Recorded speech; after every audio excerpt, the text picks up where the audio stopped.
Daniel's boots crunched over the dusty alien sand as he trudged across the desert. The twin suns of this strange planet were low in the sky, painting everything in a harsh orange light.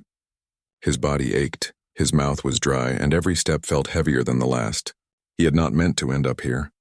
His shuttle had broken down miles from any known colony, and he had been walking for hours just to find something resembling shelter. He only wanted a place to sleep, a chance to rest, and maybe, if he was lucky, some water. That was all. The desert stretched endlessly around him, with jagged rocks that seemed to reach for the sky and sand that shifted like waves in a strange, silent ocean. He squinted at the horizon, wondering if he might collapse before he found anything. And then, almost like a gift, he saw a valley tucked between two cliffs, glowing faintly as if illuminated from within. Smoke spiraled gently into the air from somewhere inside. Daniel's curiosity, along with exhaustion, pushed him forward. As he crested a small ridge, he saw the village below. Small huts made from a mix of local stone and salvaged metal glinted under the dying sunlight. The air smelled faintly sweet, a strange comfort in this otherwise barren land. For a moment he forgot his fatigue. There were signs of life here, and that meant safety. He approached slowly, not wanting to alarm whoever might live here. As he entered the village, he was met with silence, broken only by the soft rustle of leaves and the distant sound of running water. Then he noticed movement. 3 women appeared from behind the huts. They were unlike any humans he had ever seen. Though he recognized their features immediately, they were human, but their skin had a slight shimmer, their eyes unusually bright, and their movements had a grace that suggested strength and purpose. "Who are you?" one of them asked, her voice calm but firm. She was tall, with dark hair braided over her shoulder. I'm Daniel," he replied, trying to keep his voice steady despite exhaustion. "My shuttle crashed. I just need a place to sleep." The 3 women exchanged looks. One of them, shorter than the others but with eyes that seemed to miss nothing, smiled faintly. "You are welcome to stay," she said, "but we must know why you come." "I'm just lost," Daniel admitted. "I don't mean any harm. I just need shelter, some food, and a bed for the night." The women nodded as if they understood more than he could imagine. "You may stay," the tallest said. "Follow us." They led him to a central hut, larger than the others. Its door opened to reveal a simple interior. There was a fire burning low, a small table with fresh food, and a bed made of thick woven fibers. Daniel sank onto it with a sigh of relief. "Eat first," said the woman named Ayana. She offered him a plate of roasted meat and vegetables. Daniel hesitated, then took it, his hunger overcoming caution. The food was warm and flavorful, unlike anything he had eaten in weeks. He chewed quickly, savoring every bite. The 3 women watched him, quiet but not unfriendly. He noticed subtle signs, a touch of a hand on the table, a shared glance, a small smile exchanged between them, that hinted at a deeper plan he did not yet understand. But he was too tired to think about it. All he wanted was to sleep. After he had eaten, they offered him water. He drank greedily, the cool liquid soothing his parched throat. Then they gestured toward the bed. "Rest," said Sani, the playful one with bright eyes. "You need it." Daniel nodded and laid down. For the first time in days, he felt the weight of exhaustion lift slightly. His body sank into the soft bed, his eyes closing almost immediately. The sounds of the village faded, replaced by a deep, dreamless sleep. When he woke, the suns were gone, replaced by the pale glow of twin moons. He felt rested but aware that something had changed. The air smelled faintly different, sweeter, and he heard soft footsteps outside. Curious, he rose and walked toward the door. The 3 women were there, waiting. They did not speak at first. Instead, they handed him small gifts, a carved wooden charm, a bundle of dried herbs, and a small knife with intricate designs on the handle. Each gift was placed gently in his hands, and each woman's eyes lingered on him for a moment longer than necessary. Daniel frowned. "What's all this for?" he asked. Ayana spoke first. "These are for protection. For survival, you will need them here," Sani smiled. "And for comfort," she added. "You will find life here is different, but you can learn to thrive." Tyen, quiet and thoughtful, finally spoke. "We have lived alone for many years, but you are not like the others who have come and gone. You have the strength to survive. And perhaps to join us." Daniel blinked, confused. "Join you?" The women exchanged glances again. "We mean no harm," Ayana said. "We only wish to offer companionship. You are welcome here." As more than a guest if you choose. Daniel felt a mixture of awe, confusion, and unease. He had expected only a bed and food, not this.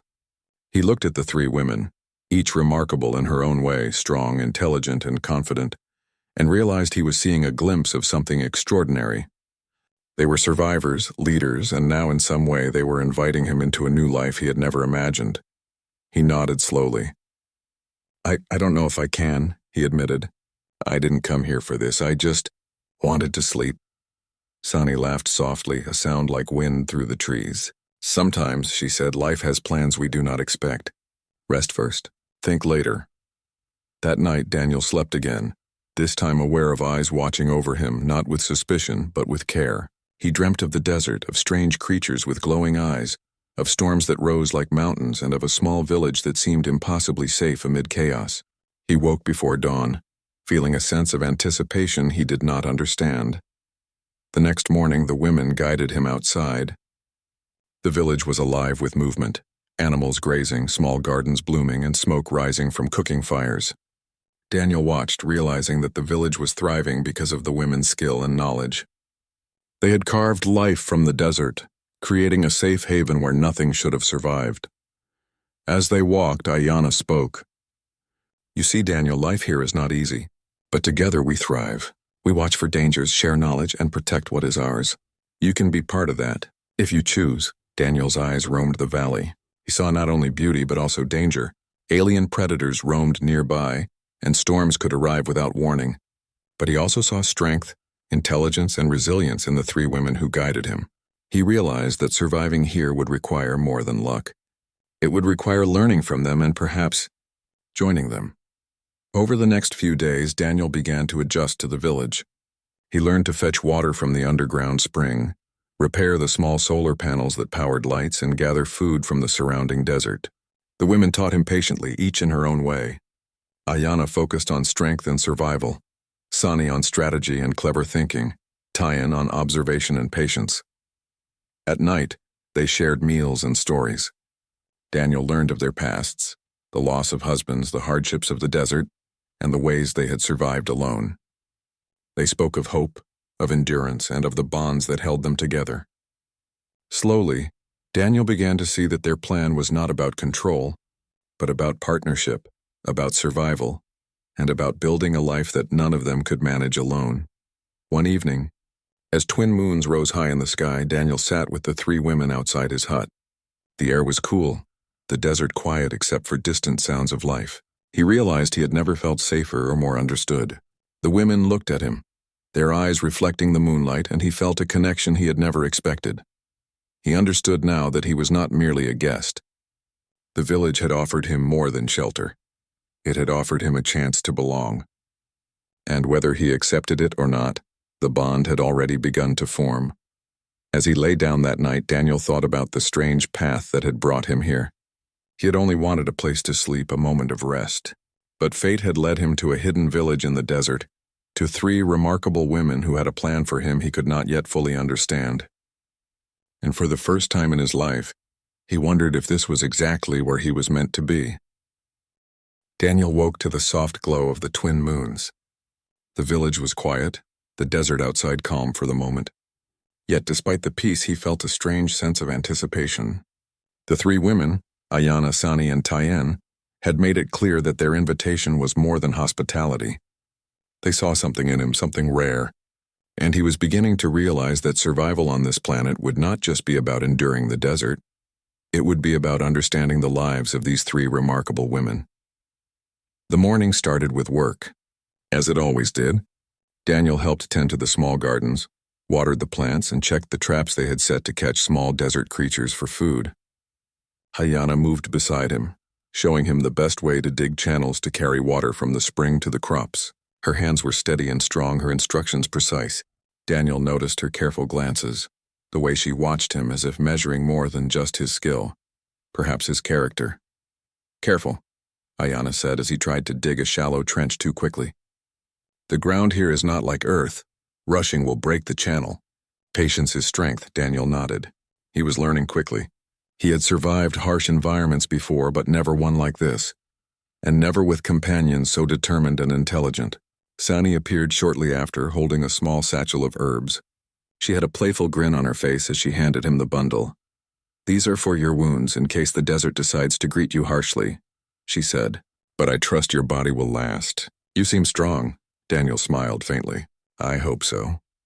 He felt a warmth in her words, a subtle encouragement that lifted his spirits.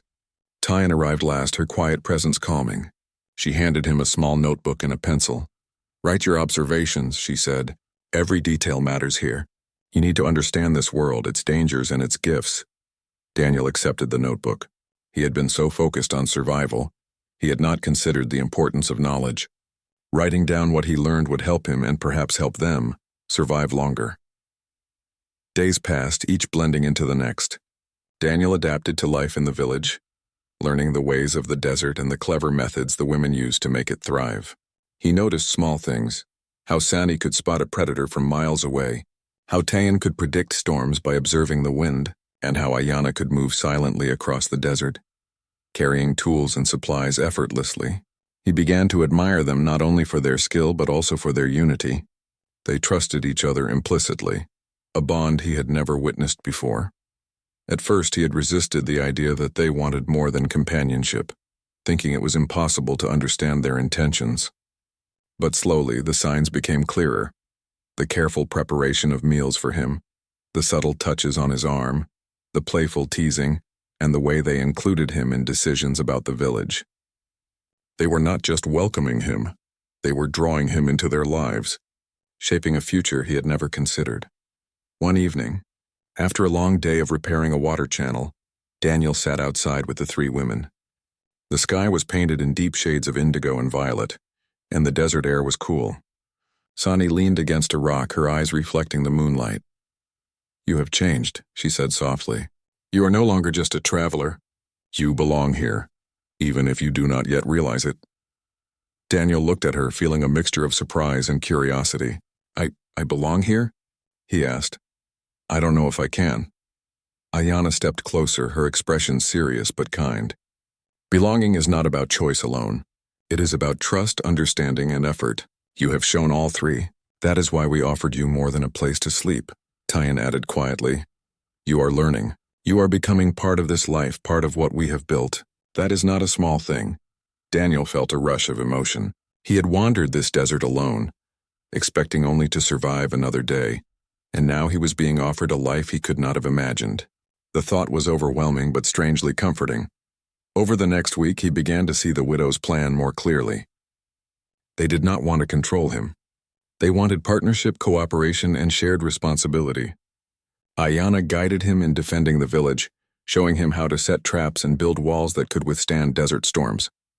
Sani taught him strategy, how to think ahead, anticipate dangers, and use clever tactics to protect their home. Tyan focused on teaching him patience and observation, how to notice details that could mean life or death in the desert. As he learned, Daniel also grew closer to them individually. With Ayana, he shared practical work and quiet moments of reflection. With Sani, he engaged in playful challenges and games, teasing and testing each other's wits. With Tyan, he shared stories of Earth, discussing philosophy, survival, and the beauty of life. Each connection deepened, each bond grew stronger. He began to understand that the widow's idea of making him part of their lives was not just desire. It was a way to survive, thrive, and find companionship in a harsh world. One day, a storm approached. Dark clouds gathered rapidly, wind whipping through the desert and sand cutting across their skin. Daniel and the women rushed to secure the village, reinforcing walls and gathering supplies. He realized that all his lessons were being tested at once. The desert was relentless, but together they moved with precision. Ayana directed the physical work, Sani coordinated the efforts, and Tyan watched for dangerous signs. Daniel followed, implementing everything they had taught him. The storm hit with full force. Sand and wind lashed at them, but the village held. Daniel found himself moving instinctively, defending the huts and protecting the women from falling debris. He realized that his presence was not just tolerated, it was essential. He was part of this family, part of this team. The realization filled him with pride and a sense of belonging he had never known. When the storm finally passed, the village was battered but intact. The women looked at him and he understood their silent message. He had proven himself not just in survival but in spirit, courage, and unity. That night, under the twin moons, they sat together. The air was quiet, the desert peaceful after the storm. Sani reached out, placing a hand on his arm. "You have earned your place here," she said. Ayana nodded. "You are not just a guest anymore. You are part of what we have built, and we trust you," Tyann added softly. "We wanted more than a visitor. We wanted someone who could share life with us, survive with us, and understand what we value. You have shown that you can." Daniel felt emotion welling up inside him. He had only wanted a place to sleep, a simple moment of rest, but life had brought him something greater. A family, a purpose, and companionship in a world that had seemed impossibly harsh. He realized he did not have to face the desert alone. He had found a place where he belonged, and 3 women who had offered him not only safety, but trust, respect, and partnership. Over the following weeks, life in the village settled into a new rhythm. Daniel and the widows worked together, laughed together, and learned from one another. The desert remained a dangerous place, but he was no longer afraid. He had allies, teachers, and friends, and something more subtle, something he was only beginning to understand. A bond that could grow into something enduring and extraordinary. The final test came when a group of alien predators appeared, drawn by the scent of food and life in the village. Daniel, guided by Ayana, Sani, and Tyann, faced them head-on. They used traps, clever tactics, and their combined strength to drive the creatures away without harm. Daniel realized that their plan, making him part of their lives, had not been about control or desire alone. It had been about survival, about creating a family capable of protecting each other in a dangerous world. As the night fell, the village safe once again, Daniel sat with the women outside. The twin moons reflected in their eyes, and he saw not only beauty, intelligence, and strength, but a kind of love that was quiet, steady, and unwavering. He understood that his life had changed forever. "I didn't expect any of this," he said quietly. "I only wanted a place to sleep," Ayana smiled. "And yet here you are, resting in a home with people who care for you, in a world you are learning to master. Sometimes life has plans far greater than our expectations." Sani laughed softly. "And sometimes it surprises you. You thought you came to sleep, but instead you found family," Tyann added, "and perhaps something more. That is for time to show. For now, know that you belong." Daniel looked at them, truly looked, and realized he did belong. The widows had offered him trust, safety, and companionship. They had transformed his life from mere survival to something richer, deeper, and extraordinary. He had arrived as a traveler seeking rest, but he had found a place, a family, and a purpose he never imagined. Under the twin moons in a quiet desert valley, Daniel understood something essential. Humanity was not only about survival. It was about connection, courage, and the bonds that grew even in the harshest worlds. And here, with Ayana, Sani, and Tyann, he was part of something extraordinary, a new life built on trust, respect, and partnership. For the first time in weeks, he slept without fear, knowing that he had found more than a bed. He had found a home and perhaps the beginnings of a family he could cherish for the rest of his life.